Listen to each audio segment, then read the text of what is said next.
Okay, this is segment 5 of week 2. I was talking about congressional power in regard to federal judges. So, the federal district courts, which are the trial courts, like the Southern District of Illinois, the lowest level of federal trial or federal courts, would be set up by Congress. They set the boundaries. They set up, some states that are small, like Wyoming, they only have one federal district court for the people of Wyoming. They also set up the intermediate federal courts, which are the courts of appeals. I think there's 11 of them, plus the DC Circuit. These judges have immense power because, as you probably know, the Supreme Court of the United States doesn't have to take many cases. They tend to take less number of cases every year while their staff and expenses grow. So maybe 1% of all cases that come before the Supreme Court are cases that they elect to take. Also, the Congress has the power to declare war, to raise and support armies, to call forth the militia to execute the laws of the Union, suppress insurrection, and repel invasions. Now, here's part of the Article 1, dealing with Congress, Section 9, that deals with a legal term that has constitutional criminal procedure implications, and that is called habeas corpus. I'm going to read part of Section 9 for you, and I'll explain it. It says, the privilege of the writ of habeas corpus shall not be suspended unless when, in cases of rebellion or invasion, the public safety may require it. Let me repeat that again. I'm going to paraphrase this time. The right to file a writ of habeas corpus shall not be suspended unless it's time of rebellion or invasion. Now, there is nothing in here that says who has the power to suspend the writ of habeas corpus. And I guess you could say because it's under congressional powers, it would be Congress. But it doesn't say the president cannot suspend the writ of habeas corpus. Let me tell you what it means. A writ of habeas corpus is a legal pleading filed in court by a criminal defense lawyer asking that the body, habeas corpus, you have the body, that's what the Latin means, that the sheriff or the police agency or federal agency that is holding someone is holding them illegally and asks that they be released. So writs of habeas corpus have been filed in federal court in regard to people held in Guantanamo Bay since 2001, almost 20 years, literally awaiting trial for 9/11 alleged activities. So this part of the Constitution, Section 9, Article 1, says that the privilege of the writ of habeas corpus, meaning seeking your release in court, saying there's no probable cause or whatever you're going to say, cannot be suspended unless it's cases of rebellion or invasion or if safety may require it. President Lincoln did suspend the writ of habeas corpus against Southern sympathizers and Southern traitors, alleged traitors, to where those people held by Union Army and Union officials were in jail, and they filed court actions asking that they be released, and they could not even file it because of Lincoln's edict. There's a lot of controversy about whether or not he had the power to do that. Let's talk briefly about Article 2, which is the power of the president.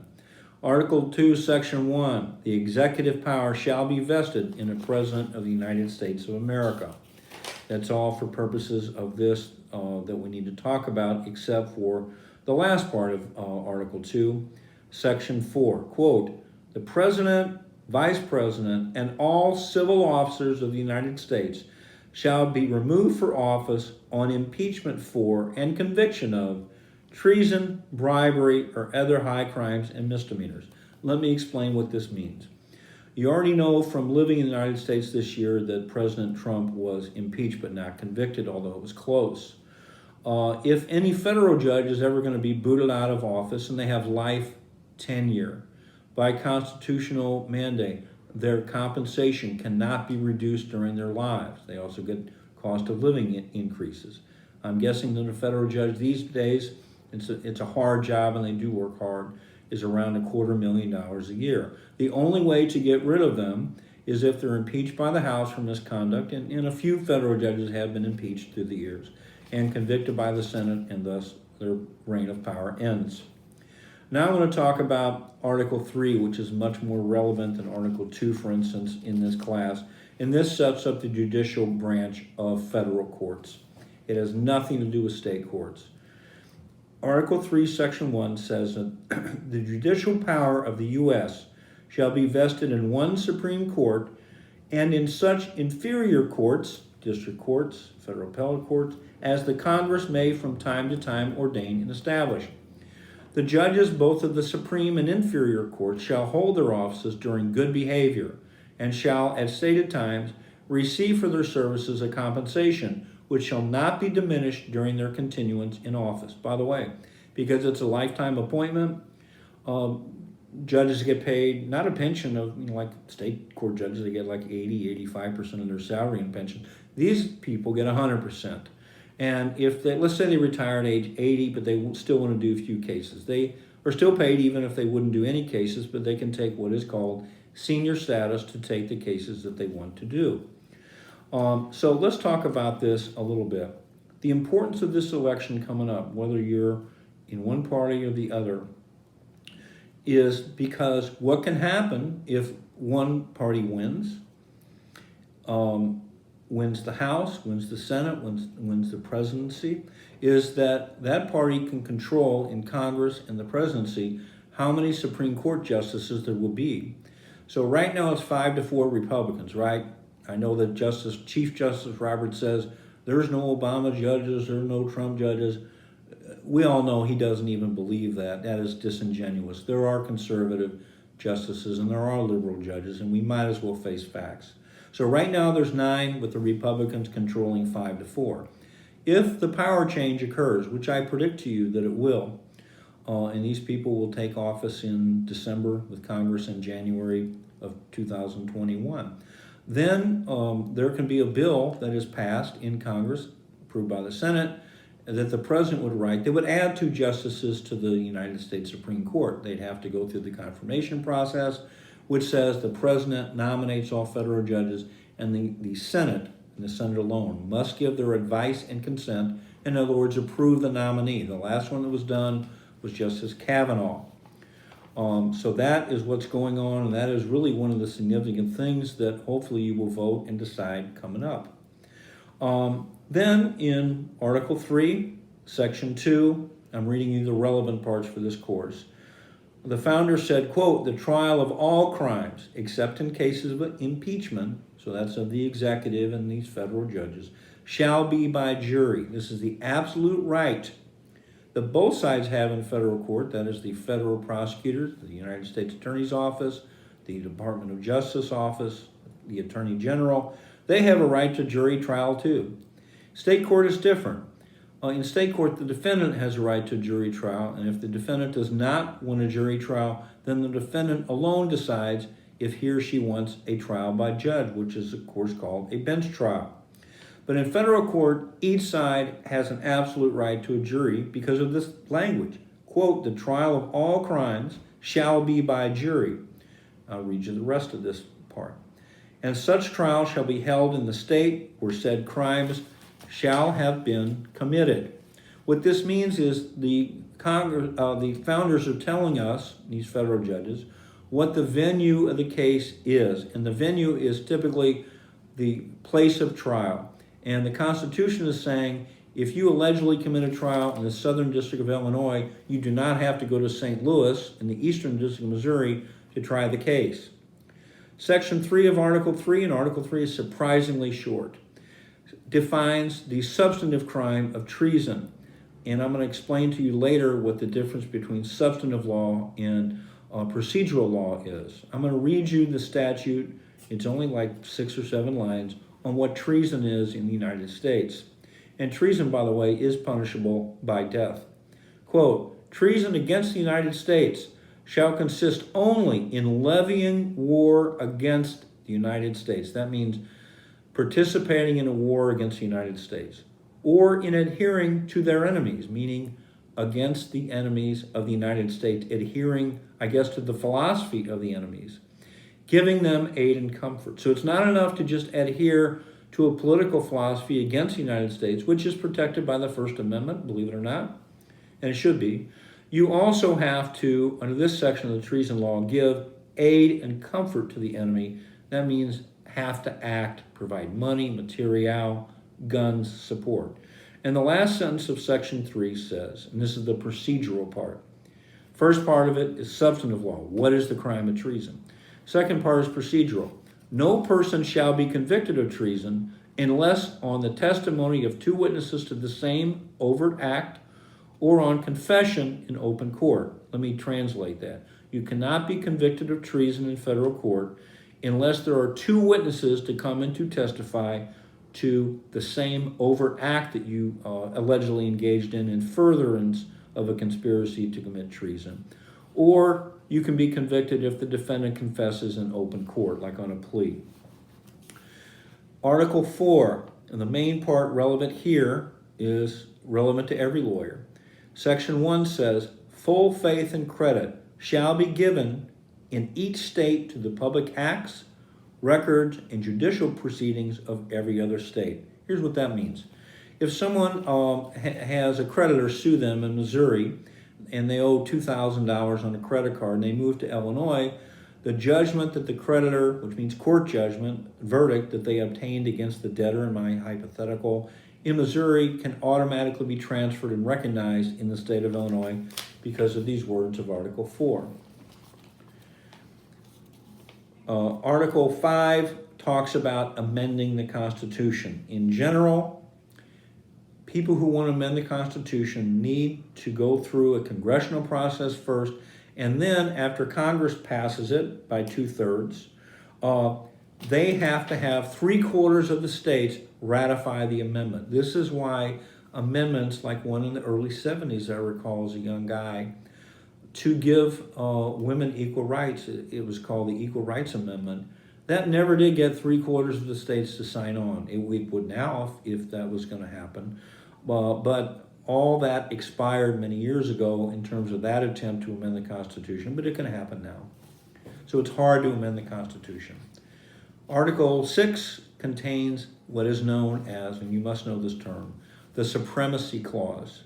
What this means, before I read you the language, is that the Constitution and federal law reign supreme over the bureaucracy, over state judges, over state verdicts, over state criminal law.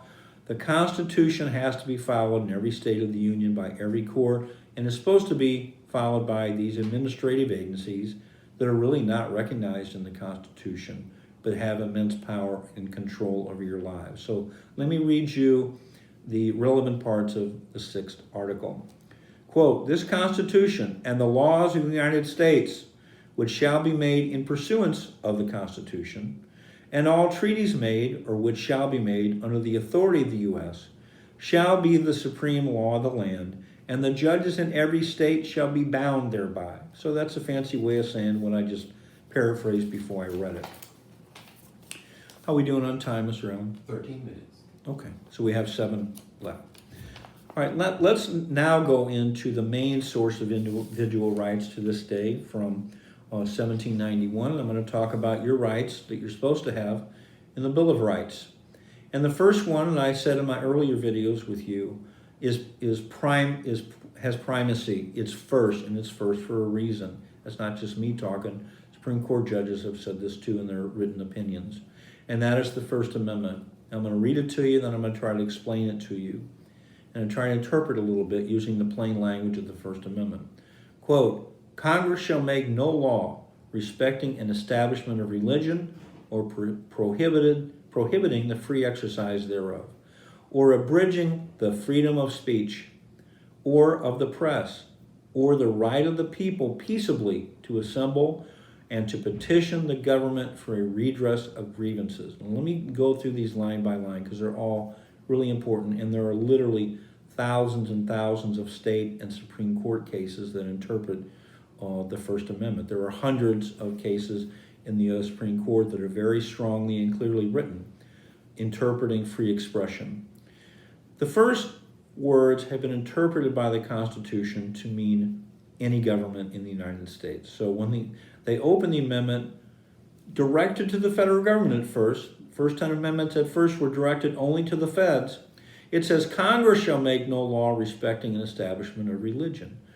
That has been interpreted by the Supreme Court to mean not only Congress, any federal governmental agency, or any state, federal, municipality, any county, any township cannot establish a religion. What we're talking about is a prohibition here that the United States would ever have a state-approved or state-run religion. That is illegal. The founders did not want that. Many of them were Christians.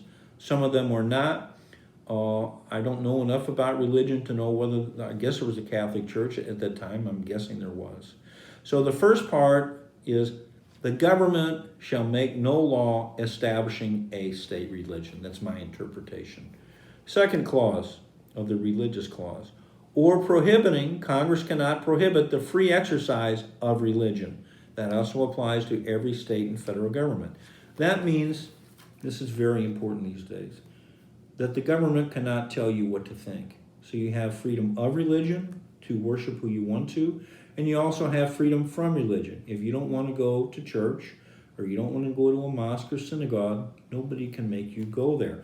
This respects the right of people to be Jewish, people to be Muslim, and practice those religions. And of course, most people in America are probably Christians, even though less and less go to church every year. This prohibits the government from messing with your ability to worship who you want. If you want to make up a religion, like Scientology, you have the right to do that. And that multi-million-dollar operation, there's a great documentary on HBO called Going Clear, that's either 2 or 4 hours, about the, quote, religion of Scientology. The important thing about being a religion that the IRS recognizes is that the religion does not have to pay taxes. Let's go through the rest of the First Amendment. Congress shall make no law abridging the freedom of speech. Notice that it's interesting the word "the" is in there. It could say Congress shall make no law abridging freedom of speech. It would have the same meaning. Or of the press. Now here's the important thing here, and this has been interpreted by justices on the Supreme Court the same way I do, and that is that the press is special. And that is because we're supposed to have a press that questions authority, that does not take sides. Unfortunately now, we have Fox News that takes a side to support the Republican Party, and we have CNN, MSNBC, a few other venues that clearly are advocating the other side.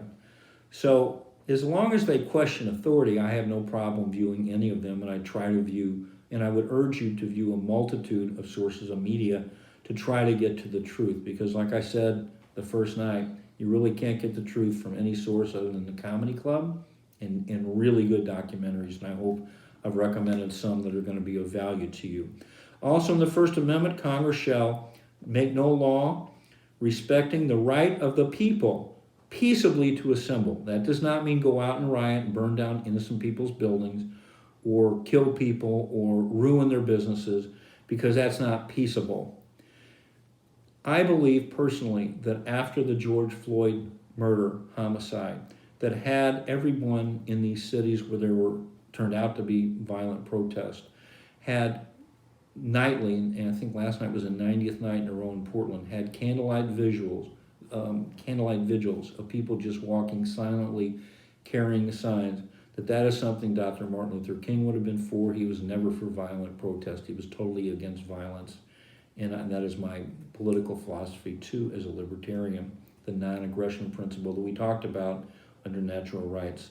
So also the people have a right to petition the government for redress of grievances. That is also involved with, I think, the highest form of political exercise of rights, which is peaceful protest, especially when we know that they're right, that there are too many people killed by police, that the rules need to be changed about the Supreme Court's allowing these homicides with the law's arms around these cops by giving them too much latitude. And we will talk in detail in this course about what those 9 people can do.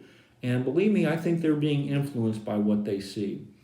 Here's how the petition to redress grievances has been interpreted, though. It is the definition of what a lobbyist is, meaning people paid big money to buy off congressmen with legal campaign contributions, taking them to dinner, taking them on trips to get what they want, and big corporations normally get what they want. There's all kind of lobbyists. The country of Israel has lobbyists. Countries in the Middle East have lobbyists. And it is a protected constitutional activity to buy and pay for lobbyists. But I believe it has never been authorized by the Constitution for the equivalent of these politicians taking bribes to give their lobbyists what they want. I think that is a terrible way to interpret the right to petition government for redress of grievances. Okay, we're going to end now talking about the First Amendment. We'll come back in segment 6 in a minute.